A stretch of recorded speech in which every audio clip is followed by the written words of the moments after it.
And I'm back with another video for the Gel Press Printer Project series. Today I'm playing with my 8-inch circle plate. I love circles, you can't go wrong with circles. Circles work really well with other circles, so they're very easy to play with. First of all, I'm going to have a play with some stencils to create some really simple but quite grungy backgrounds. Then I'm going to have a play with a mask, but also combine that with texture plates, and you can get some great grungy pickup prints as well. And finally, some hand-cut wonky circles to create something like this. That's a really fun technique. I decided to do some art journaling with one of the circles, and the thing about art journaling for me is I never know quite what I'm going to do. I just set off going with it and see where it takes me. So there was no kind of plan behind this. You will see me literally playing with one of the prints and seeing what works. And here's my finished page, my art journal page in my Dylusions square journal. It fits perfectly just inside that journal. Thank you so much for joining me. I hope you have fun playing along.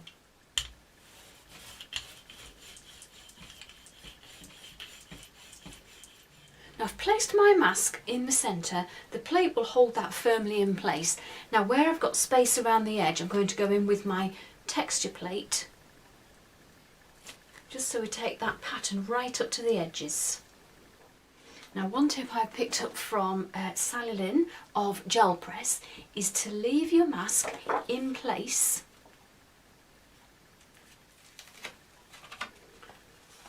then you can remove the mask, put your print back down, and then you get both designs, the mask and the texture plate.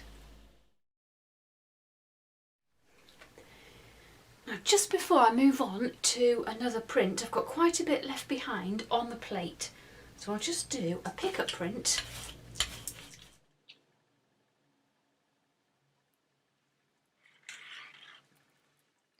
So now I've got quite a nice distressed circle print, and I've also cleaned my plate ready for the next print.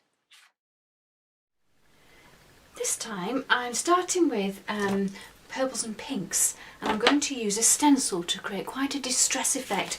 It's also a good way of adding a contrasting colour. On the top, use a dry cloth .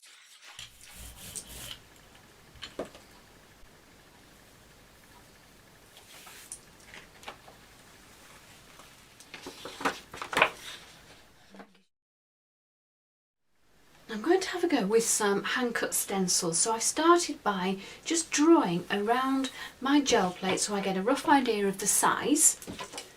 And this is just cut from a regular card, and I'm a big fan of hand-cut stencils. They're always slightly wonky, and it's that look that I really like. I'm going to take a centre circle, and I'm going to start with a good strong red. I'm leaving the mask in place while I take that first print. And now I'm going to just remove another circle around and add my second colour.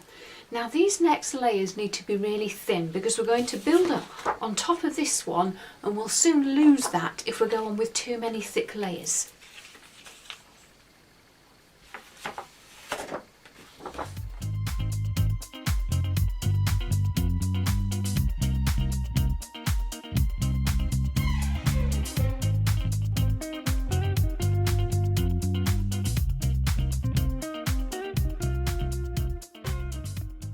As another final step on the bullseye print, I'm just going to hand cut petal shapes around the edge.